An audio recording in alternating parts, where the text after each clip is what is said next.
Hi welcome to smart folio. Basic to pro level of stock മാർക്കറ്റിൻ്റെ എട്ടാമത്തെ class ആണിന്ന്.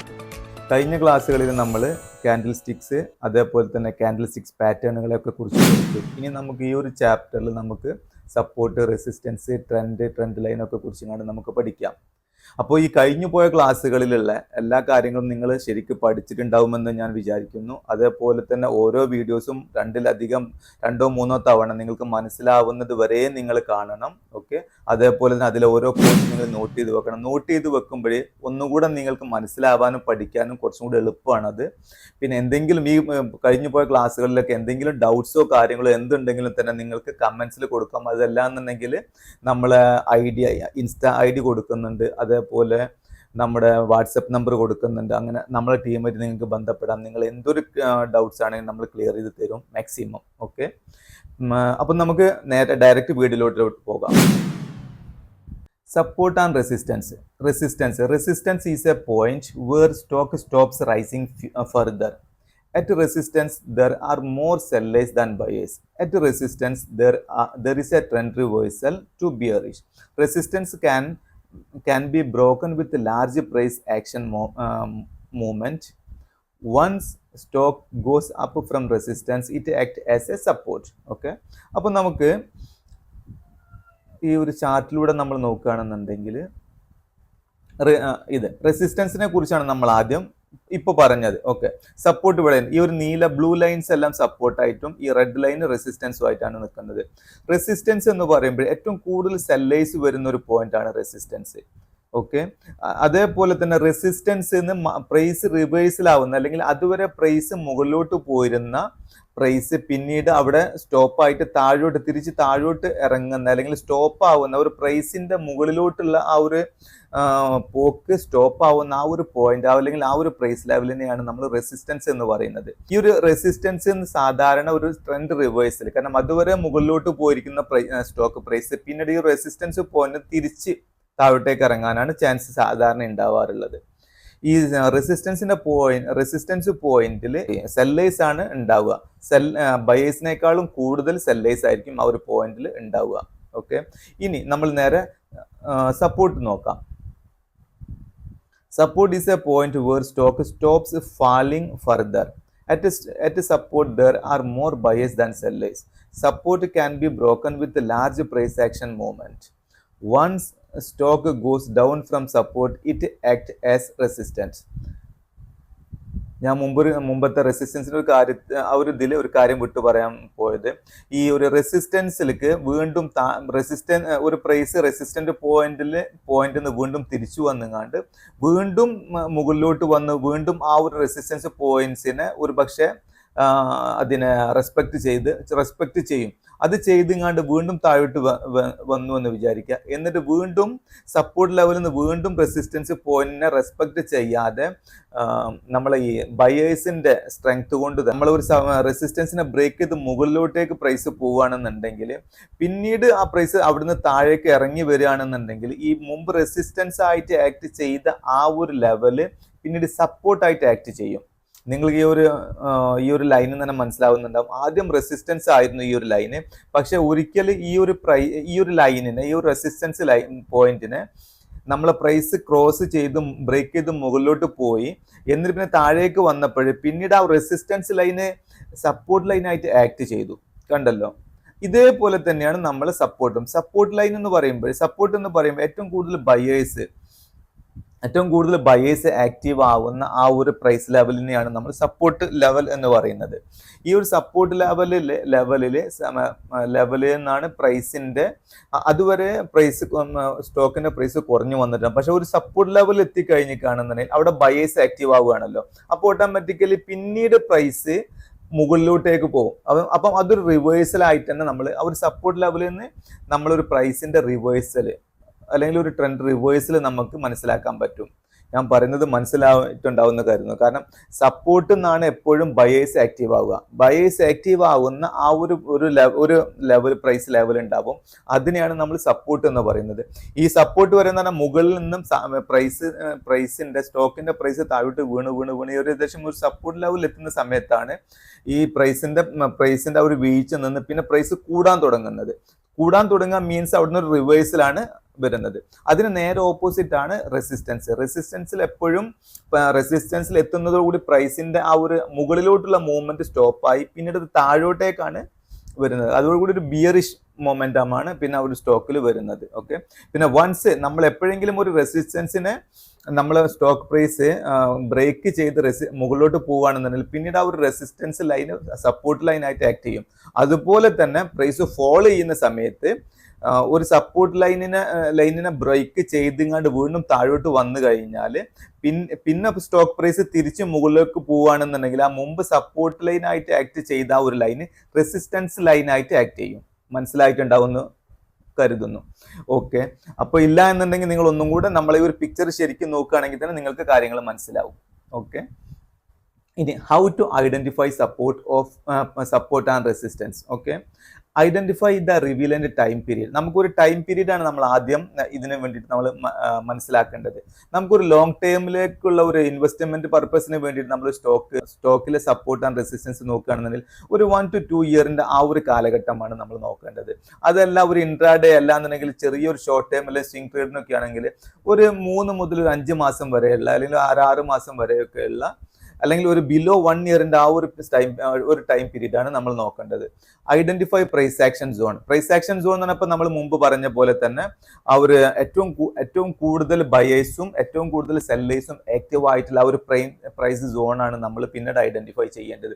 Plot as horizontal line where maximum price action zone collide. ഇപ്പൊ നമ്മൾ കണ്ടത് horizontal ലൈനാണ്. ഇത് horizontal ലൈനാണ്. ഈ ഒരു ലൈൻ ആണ് മാക്സിമം. ഇതാണ് ഏറ്റവും കൂടുതൽ ഈ ഒരു 2 പോയിന്റ് വെച്ചും ഏറ്റവും കൂടുതൽ സെല്ലേഴ്സ് ആക്റ്റീവ് ആയിട്ടുള്ള ഒരു സോണാണ് ഈ ഒരു സോൺ, അല്ലെങ്കിൽ ഈ ഒരു ഹോറിസോണ്ടൽ ലൈനാണ് ഈ പോകുന്നത്. അതേപോലെ തന്നെ ഏറ്റവും കൂടുതൽ ബയേഴ്സ് ആക്റ്റീവ് ആയിട്ടുള്ള ഹോറിസോണ്ടൽ ലൈനാണ് ഈ പോകുന്നത്. ഓക്കെ, അതേപോലെ തന്നെ ഇത് സപ്പോർട്ടിന് ഏറ്റവും കൂടുതൽ ബയേഴ്സ്, പിന്നീട് അതിനുശേഷം റെസിസ്റ്റൻസ്. കാരണം സ്റ്റോക്ക് ഇങ്ങനെ മുകളിലോട്ട് ഇങ്ങനെ പോയി അല്ലെങ്കിൽ മുന്നോട്ട് പോയിക്കൊണ്ടിരിക്കുകയാണല്ലോ. ഇനി ഇതിനകത്ത് നമുക്കൊരു ചാർട്ടിൽ നോക്കാം. ഇതൊരു കറക്റ്റ് ഒരു ചാർട്ടിൽ നോക്കുന്ന സമയത്ത് നിങ്ങൾക്ക് കാണാൻ പറ്റും പ്രൈസ് താഴ്ന്ന് മുകളിലോട്ട് വന്ന് ഇത് ഫസ്റ്റിലെ റെസിസ്റ്റൻസ് ആയിരുന്നു. ഈ ഒരു ഫസ്റ്റിലെ റെസിസ്റ്റൻസിനെ ബ്രേക്ക് എന്ന് പറഞ്ഞാൽ ബയേഴ്സിന്റെ സ്ട്രെങ്ത് കാരണം അല്ലെങ്കിൽ ബയേഴ്സ് കൂടിയത് കൊണ്ട് തന്നെ ബ്രേക്ക് ചെയ്ത് മുകളിലോട്ട് പോയി. പക്ഷെ അവിടെ നിന്ന് വീണ്ടും സെല്ലേഴ്സ് മാർക്കറ്റിനെ താഴോട്ട് കൊണ്ടുവന്നു. പക്ഷേ നമ്മൾ ആ ഒരു പഴയ റെസിസ്റ്റൻസ് ഒരു സപ്പോർട്ടായിട്ട് ആക്ട് ചെയ്തു. എന്നിട്ട് വീണ്ടും തിരിച്ചു പ്രൈസ് കയറി താഴോട്ട് വന്നു. പിന്നെ നേരെ മുകളിലോട്ട് പോയി പുതിയ ഒരു റെസിസ്റ്റൻസ് അവിടെ ക്രിയേറ്റ് ചെയ്തു. കാരണം ആ ഒരു റെസിസ്റ്റൻസ് നമുക്ക് എങ്ങനെയാ മനസ്സിലായത്? കാരണം നമ്മൾ മുമ്പ് പറഞ്ഞപ്പോൾ തന്നെ ഇവിടെ ഒരു ഷൂട്ടിംഗ് സ്റ്റാർ ഒക്കെ ഫോം ചെയ്തു അല്ലേ? ഓക്കെ, ഞാൻ അതിലോട്ട് പോകുന്നില്ല, നമ്മൾ കഴിഞ്ഞ ക്ലാസ്സിൽ പഠിച്ചതാണ്. ഇവിടെ നിന്ന് മാർക്കറ്റ് റിവേഴ്സ് ആയി. അപ്പം ഏറ്റവും കൂടുതൽ സെല്ലേഴ്സ് വന്ന പോയിന്റ് ഇതാണ്. അപ്പം ഇതൊരു റെസിസ്റ്റൻസ് ആയിട്ട് തന്നെ നമ്മൾ ഹോറിസോണ്ടൽ റെസിസ്റ്റൻസ് ആണ് ഈ പോകുന്നത്. അവിടെ നിന്ന് മാർക്കറ്റ് തിരിച്ചു വന്നു. വീണ്ടും നമ്മൾ സപ്പോർട്ടിന് അതുവരെ വന്നു. സപ്പോർട്ട് ലൈനിനെ കറക്റ്റ് ആയിട്ട് തന്നെ നമ്മൾ ഇതിനെ റെസ്പെക്ട് ചെയ്ത് തിരിച്ചു കയറി വീണ്ടും പഴയ റെസിസ്റ്റൻസ് വരെ പോയി. പഴയ റെസിസ്റ്റൻസ് ആ ഒരു ലൈനിനെ ഹോറിസോണ്ടൽ ലൈനെ റെസ്പെക്ട് ചെയ്ത് വീണ്ടും താഴോട്ടേക്ക് വന്നു. വീണ്ടും താഴ്ന്ന സപ്പോർട്ട് ലൈനിൽ നിന്നും വീണ്ടും സപ്പോർട്ട് എടുത്ത് വീണ്ടും മുകളിലോട്ട് പോയി. വീണ്ടും താഴോട്ട് വന്നു. വീണ്ടും സപ്പോർട്ട് എടുത്ത് നേരെ മുകളിലോട്ട് പോയി. പക്ഷെ ഈ 2 പ്രാവശ്യം റെസിസ്റ്റൻസ് ലൈനിനെ റെസ്പെക്ട് ചെയ്ത പ്രൈസ് ഈ ഒരു 3ാമത്തെ പ്രാവശ്യം റെസ്പെക്ട് ചെയ്തില്ല. കാരണം മുമ്പത്തേക്കാളും കൂടുതൽ ബയേഴ്സ് ഇവിടെ ആക്ടിവേഷൻ ഉണ്ടായിരുന്നു. കാരണം ഇവിടെ ഓൾറെഡി സെല്ലേഴ്സ് ആക്ടിവേറ്റഡ് ആണ്. എങ്കിലും ആ ഒരു സമയത്ത് സെല്ലേഴ്സിനേക്കാളും കൂടുതൽ തന്നെ ബയേഴ്സ് ആയതുകൊണ്ട് തന്നെ അതിനെ ബ്രേക്ക് ചെയ്ത് മുകളിലോട്ട് പോയി.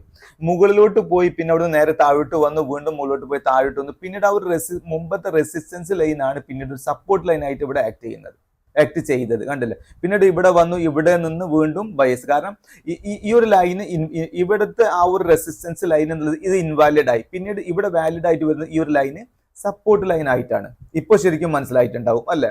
ഇത് നമ്മളൊരു ഹോറിസോണ്ടൽ ലൈൻസ് ആണിത്. ഹോറിസോണ്ടൽ റെസിസ്റ്റൻസ് അതേപോലെ തന്നെ ഹോറിസോണ്ടൽ സപ്പോർട്ട് ലൈൻ ആണിത്. ഇനി നമുക്ക് ട്രെൻഡ് ലൈൻ ആയിട്ടും വരുന്നുണ്ട്. കാരണം ഏറ്റവും കൂടുതൽ ബയേഴ്സ് ഒന്നിലധികം ബയേഴ്സ് ആക്ടിവേറ്റ് ആയ പോയിന്റുകളെ കൂട്ടി യോജിപ്പിച്ചുകൊണ്ട് നമ്മൾ വരയ്ക്കുന്ന ഒരു ലൈനാണ് ട്രെൻഡ് ലൈൻ. ഈ ഒരു ട്രെൻഡ് ലൈൻ എന്ന് പറഞ്ഞാൽ ഈ താഴെ കൂടെ പോകുന്ന ഇത് നമ്മൾ സപ്പോർട്ട് ട്രെൻഡ് ലൈൻ ആണിത്. അതേപോലെ തന്നെ മുകളിലൂടെ വരുന്നത് ഇത് റെസിസ്റ്റൻസ് ട്രെൻഡ് ലൈൻ ആണ് വരുന്നത്. ഇതും അതേപോലെ തന്നെയാണ്. ഒരു പ്രാവശ്യം ഈ ഒരു ലൈന് സപ്പോർട്ട് ലൈന് ബ്രേക്ക് ചെയ്തുകൊണ്ട് മാർക്കറ്റ് താഴോട്ട് വരികയാണെന്നുണ്ടെങ്കിൽ പിന്നെ ഈ ഒരു ട്രെൻഡ് ലൈന് അത് നമുക്ക് റെസിസ്റ്റൻസ് ആയിട്ടാണ് ആക്ട് ചെയ്യുക. അതേപോലെ തന്നെ ഈ മുകളിലോട്ടുള്ള റെസിസ്റ്റൻസ് ലൈനിനെ ബ്രേക്ക് ചെയ്ത് ഒരു പ്രാവശ്യം ബ്രേക്ക് ചെയ്ത് മുകളിലോട്ട് പോയാൽ പിന്നീട് ഇത് സപ്പോർട്ടായിട്ടാണ് പിന്നെ ഈ ഒരു ലൈൻ ആക്ട് ചെയ്യുക. മനസ്സിലായിട്ടുണ്ടാവുന്ന കാര്യം ഇത് നമുക്ക് ഒന്നുകൂടെ തന്നെ നമുക്ക് ചാർട്ടിൽ പോവുകയാണെങ്കിൽ പെട്ടെന്ന് തന്നെ മനസ്സിലാക്കാൻ പറ്റും. അപ്പോൾ നിങ്ങൾ ഒരു horizontal trend line support line വരയ്ക്കാൻ പഠിച്ചു, അതേപോലെ തന്നെ ഹോറിസോണ്ടൽ റെസിസ്റ്റൻസ് ലൈൻ വരയ്ക്കാൻ പഠിച്ചു, ഒരു സപ്പോർട്ട് ട്രെൻഡ് ലൈൻ വരയ്ക്കാൻ പഠിച്ചു, ഒരു റെസിസ്റ്റൻസ് ട്രെൻഡ് ലൈൻ വരയ്ക്കാൻ വേണ്ടി പഠിച്ചു. ഇനി നിങ്ങൾ ചാർട്ടിൽ പോകണം. ചാർട്ടിൽ വന്ന് അപ്സ്റ്റോക്സിന് അക്കൗണ്ട് എടുത്തവരാണെന്നുണ്ടെങ്കിൽ നിങ്ങൾക്ക് നേരെ അപ്സ്റ്റോക്സിൽ പോവാം. അതല്ല എന്നുണ്ടെങ്കിൽ ട്രേഡിംഗ് വ്യൂവിന്റെ പ്ലാറ്റ്ഫോം അവൈലബിൾ ആണ് എല്ലാവർക്കും ഫ്രീ ആയിട്ട്. ആ ഒരു സൈറ്റിൽ ട്രേഡിംഗ് വ്യൂ എന്നുള്ള സൈറ്റിൽ പോയി കാണുന്നുണ്ടെങ്കിൽ പോയിട്ട് നമുക്ക് ഏതെങ്കിലും ഒരു സ്റ്റോക്സിന്റെ അല്ലെങ്കിൽ നിഫ്റ്റിയുടെ ഒക്കെ നമുക്ക് ചാർട്ട് ഓപ്പൺ ആക്കാം. ആ ചാർട്ട് ഓപ്പൺ ആക്കി കഴിഞ്ഞാൽ ഇനി ഇതിൽ ചാർട്ട് ഓപ്പൺ ആക്കാൻ കഴിയാത്തവരോ അറിയാത്തവരോ ഉണ്ട് എന്നുണ്ടെങ്കിൽ ജസ്റ്റ് ഒരു കമന്റ് ചെയ്യുക. ഞാനത് അതിനെക്കുറിച്ചാണ് ഒരു വീഡിയോ ഞാൻ വേറെ സെപ്പറേറ്റ് ആയിട്ട് തന്നെ ചെയ്യാം, കുഴപ്പമില്ല.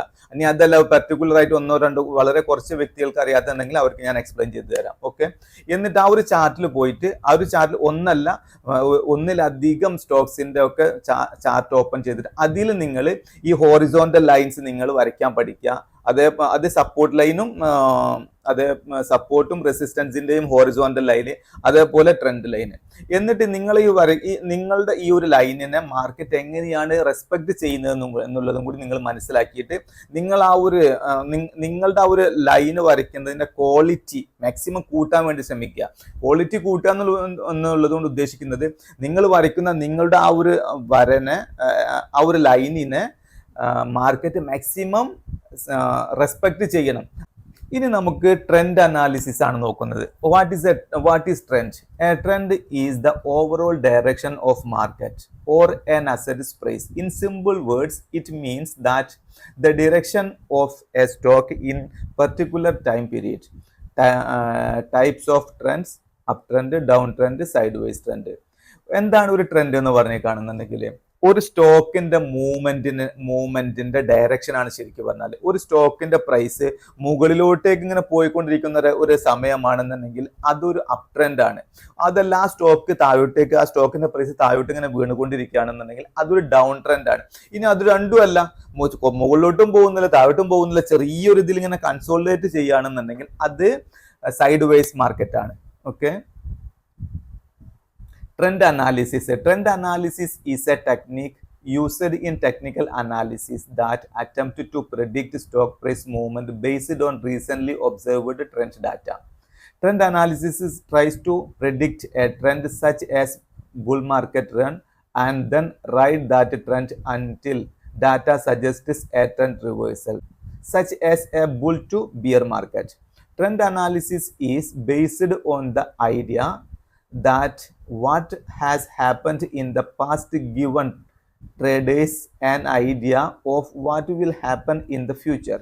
Trend analysis focuses on three typical time horizons: short, intermediate and long term. എന്തിനാണ് നമ്മൾ ട്രെൻഡ് അനാലിസിസ് ചെയ്യുന്നത്? ശരിക്കും ട്രെൻഡ് അനാലിസിസ് ചെയ്യുന്നത് ട്രെൻഡ് അനാലിസിസ് ചെയ്ത് നമ്മൾ ആ ഒരു ട്രെൻഡ് മനസ്സിലാക്കിയതിന് ശേഷമാണ് നമ്മളൊരു പൊസിഷൻ എടുക്കുന്നതും. ഇനി അതല്ല നമുക്കൊരു പൊസിഷൻ ഉണ്ട് എന്നുണ്ടെങ്കിൽ നമ്മളത് കണ്ടിന്യൂ ചെയ്യണോ അതല്ല അത് കട്ട് ചെയ്യണോ എന്നുള്ളതൊക്കെ തീരുമാനിക്കുന്നത് ഈ ഒരു ട്രെൻഡ് അനാലിസിസ് അല്ലെങ്കിൽ ട്രെൻഡ് മനസ്സിലാക്കിയിട്ടാണ്. അപ് ട്രെൻഡ് ആണ് അല്ലെങ്കിൽ ഡൗൺ ട്രെൻഡ് ആണോ അല്ലെങ്കിൽ സൈഡ് വേസ് മാർക്കറ്റ് ആണോ എന്നൊക്കെ നോക്കിയിട്ടാണ്. കാരണം ഈ ഒരു ട്രെൻഡ് അനാലിസിസ് അല്ലെങ്കിൽ ട്രെൻഡ് ഫൈൻഡ് ഔട്ട് ചെയ്യുക എന്നുള്ളത് വളരെ ഇമ്പോർട്ടൻ്റ് ആണ് നമ്മളെ ഈ ഒരു ട്രേഡിങ്ങിൽ. Uptrend forms higher highs and higher lows. Buy at higher price. Do not short during the period. Uptrend. നമുക്ക് എങ്ങനെയാണ് ഒരു അപ് ട്രെൻഡിനെ ഫൈൻഡ് ഔട്ട് ചെയ്യാം? ഓക്കെ, ഒരു അപ് ട്രെൻഡ് നമുക്കൊരു മാർക്കറ്റ് ഇങ്ങനെ മുന്നോട്ട് പോകുമ്പോൾ ചാർട്ടുകൾ ഇങ്ങനെ ഉണ്ടായി ഓരോ ക്യാൻഡിൽസ് ഇങ്ങനെ പുതിയ ക്യാൻഡിൽസ് ഇങ്ങനെ ക്രിയേറ്റ് ആയി ഉണ്ടായി വരികയാണ്. അപ്പൊ ആ ഒരു സമയത്ത് ക്യാൻഡിൽസ് നേരെ മുകളിലോട്ട് പോകുന്നു, എന്നിട്ട് പിന്നെ താഴോട്ട് വരുന്നു. പക്ഷെ ആദ്യം താഴോട്ട് പോയി വീണ്ടും മുകളിലോട്ട് പോയി. അപ്പം ഈ രണ്ടാമത് പോകുന്ന